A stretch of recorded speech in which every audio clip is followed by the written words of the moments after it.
Hey everyone. So it's been a while. I haven't posted in a long time. And alright, so I just wanted to update you guys on what's been happening. And I've tried to record. I did record a therapy update like twice, but I haven't posted those videos because I wasn't quite happy with them, and because the story, the way I felt, the way I was telling it kept changing. I wasn't sure if I had things straight in my head. So first I'm gonna talk about what happened in therapy. So I don't know if you guys have watched the other videos on my channel, but I was going to therapy and now I'm not. And I decided to stop going to this therapist that I was going, mostly because it was making me feel extremely negative, and I couldn't pinpoint exactly what about the process or his behavior was causing that. And I knew that it wasn't just because of the things that he was making me think about. I knew that it wasn't just because of the therapy itself. I knew there was something more, but I wasn't able to pinpoint what it was. So in the end, I did decide to stop going. So in the last update that I posted, I think I talked about how he was doing, right? I don't know. No, I don't think I haven't spoken about this. I posted my last video talking about how I was feeling regarding what he was doing, and my sister reached out to me and she said that it sounded like what he was doing was CBT, cognitive behavioral therapy. And what I thought the therapy was just normal talk therapy, where you can talk things out. And that wasn't what he was trying to do, and that was making me confused, and he didn't clarify that. And so that was that. But what I think now was the biggest problem was that his actions and the way he was behaving were reminding me way too much about the abusive relationship that I had just gone out of. It was reminding me a lot of what my ex did. And being in that circumstance and being reminded so strongly of his actions was extremely triggering for me.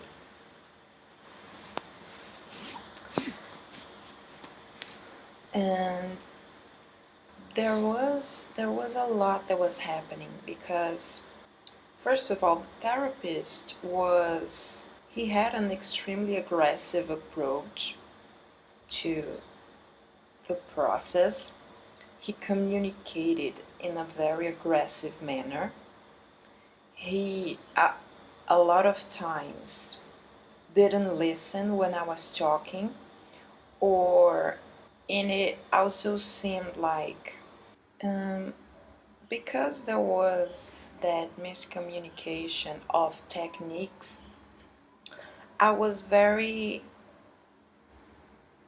exactly on board with what he was doing, because he was trying to get me to change behaviors, when what I really needed was to get it out of my chest. I needed to tell someone what had happened, and he didn't allow me to do that. He wasn't listening. He refused to listen. Whenever I tried to tell him about abusive things that had happened, he would stop me and then start analyzing my behavior on that moment. Even and that's what's so insane to me, because I wasn't even talking about my behavior. I was describing the other person's behavior.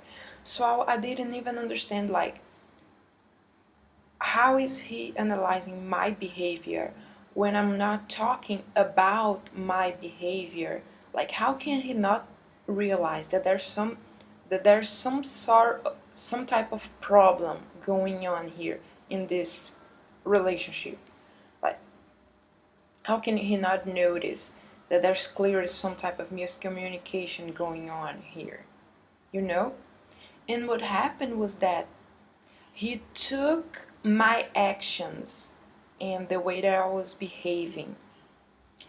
He took it as me being resistant and me trying to me me sitting around waiting for things to fix themselves instead of trying to fix them myself.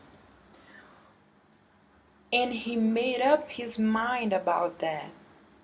And he refused to listen to me when I tried to tell him that he was wrong, that he was mistaken, or that there was something wrong with our interaction. He refused to listen to me. He refused to listen when I tried to tell him that he was wrong on the way that he was perceiving me. And I understand that maybe to some people his aggressive approach is needed. And I understand that he probably thinks or deals with people that he needs to push a lot to change their lives or something like that. And that with some people, probably the way that he's acting would be beneficial, trying to push people into action and not idly sit and think that people, the problem is on other people and not on you. But to me, and especially considering how aggressive the relationship that I had gone out of was, him being aggressive, the fact that he wasn't listening to me, he refused to listen to me multiple times, and the fact that a lot of times I was extremely distressed and triggered, and he seemed happy and content about it. He even joked that it was good that I was distressed.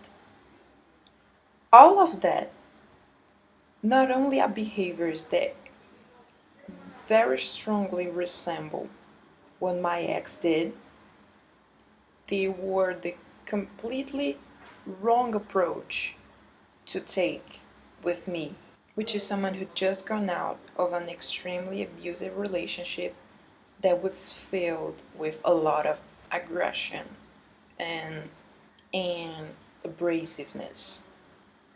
And I even asked him before we began if he had any experience with PTSD.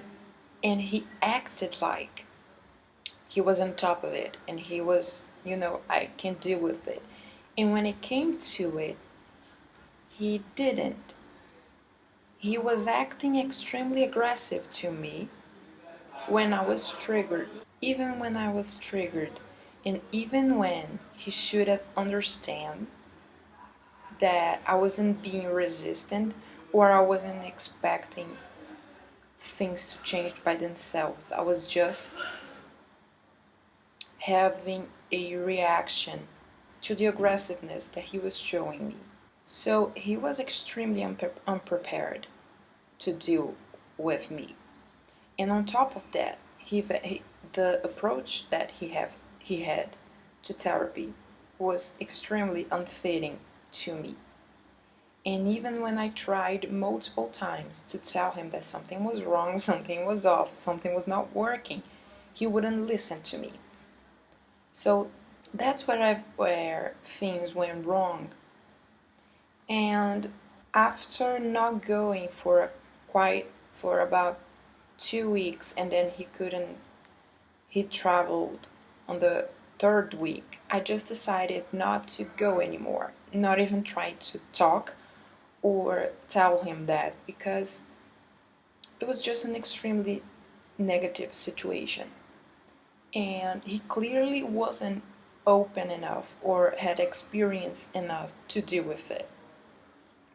And I would much rather that he had said, I don't have experience with this, and I don't have experience treating this, and I don't have experience in this situation, than he acting like he had me all figured out and that he understood everything that I was, and then treating me like a person that I wasn't, and being extremely abrasive to me without any need, because that was not what I needed at the time.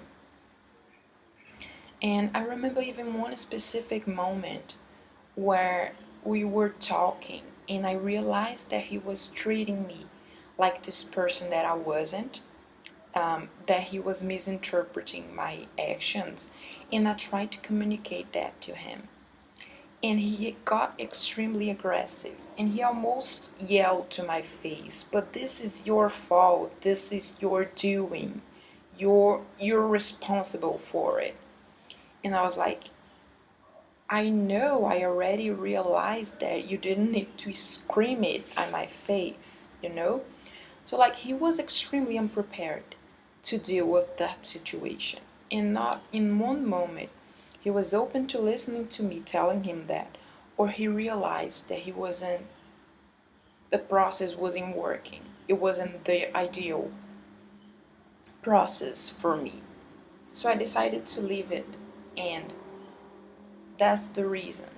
Basically, he was reminding me too much of my ex with the way that he was acting, which was obviously very triggering. He refused to listen to me multiple times when I tried to tell him that something was wrong. And he didn't have the humility to be like, okay, I'm not prepared to do this. I just don't know how. I'm going to refer you to someone else that can, because I can't. He never had the humility to make that decision. And I think that the fact that he decided that he knew who I was based on the tiniest of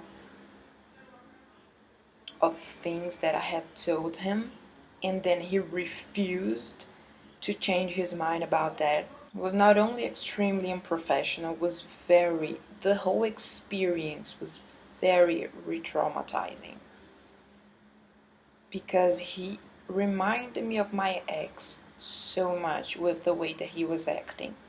And I mean, how good of a therapist can you be when you remind someone of an abusive ex? And it wasn't just the aggressiveness that he was acting, it was the fact that he wouldn't listen to me, and the fact that multiple times he seemed to be pleased or happy or thinking that it was funny that I was distressed. And like, even if he thought that I was being distressed because of the therapy process and not because of how he was acting, I still think that it's extremely shitty for you to look someone who's distressed and in pain in the eyes and act like you're happy that they're in pain. Like, that's fucked up. I'm gonna say this, like, that's not normal at all. So that's what happened to therapy, and that's why I stopped going. And ever since then I do think that that was the right decision, and that it was positive that I stopped going, because it was truly re-traumatizing me, and he truly didn't understand or had the experience to help me with what I was going through. And it honestly is very upsetting to experience someone acting like that, and not in even in the line of work that he's in, not even having the sense of being like, okay, maybe I don't know what I'm doing, you know. That was very upsetting. And then after that, I stopped going. And then what happened was I stopped posting too on both of my channels. Not only because I was re-traumatized and I was feeling pressured, because that's what he was doing. He was pressuring me to move, and I still don't know why, because we didn't even talk about, like acting or actions, and he was like pressuring me to do something. It was extremely unprofessional, honestly.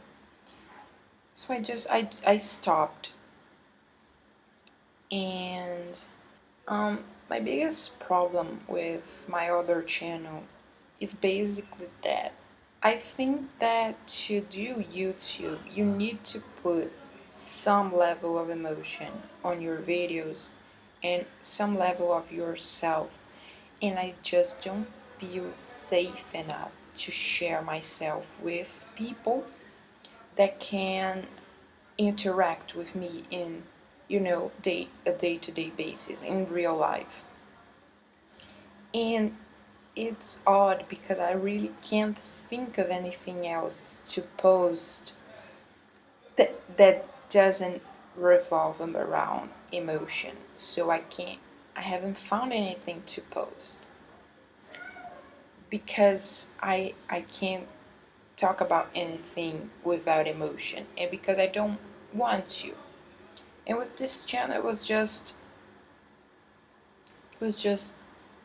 caught in the it was caught in the wave at the time. So that's what happened there. I've had a lot of realizations since I left therapy, and a lot of things have happened that have helped me see things in a different light, but it's still difficult right now because I am extremely isolated. And I know now that there is an element of self-isolation in my isolation. And it's just hard, like I would have to open up to people to get company, but I'm not sure that I am ready or that I have what is needed to engage with other people. So that's what's been happening in my life. I was also kind of questioning myself on why I was doing YouTube, because the truth is the biggest reason why I was doing YouTube was to interact with people. But the thing is, to interact with people and to put out videos, you need to have something to talk about. Like, you can't, this isn't a place where you can just talk to people. Like, you can just interact with people directly. Like, you need a subject, or you need a video. You need to put out content where people interact. And maybe it's not the best place for me to get the interaction that I want, but I do like YouTube. I just can't figure out what to post. because of that, because I haven't actually given much thought to what it is that I want to put out. So yeah, honestly, that's all that I have to say. I know that there aren't a lot of people watching this channel, but oh well. That's what I have to say right now. I hope that I can figure out what to post soon. Maybe I'm gonna talk about my PTSD more because that's basically what I have going right now. Or I don't know, maybe some of the other issues that I have. But I don't know. But that's it. That's the update that I wanted to give you guys. I have a video where I talk about therapy, where I explain better the miscommunication that was happening with my therapist. I haven't posted that. I mean, if you guys want to see, I guess I can post it, but this video basically has what I was actually feeling about it and why I think it wasn't working. So yeah, that's that. Well, thank you for watching, guys, and don't forget to like and subscribe. Alright, bye.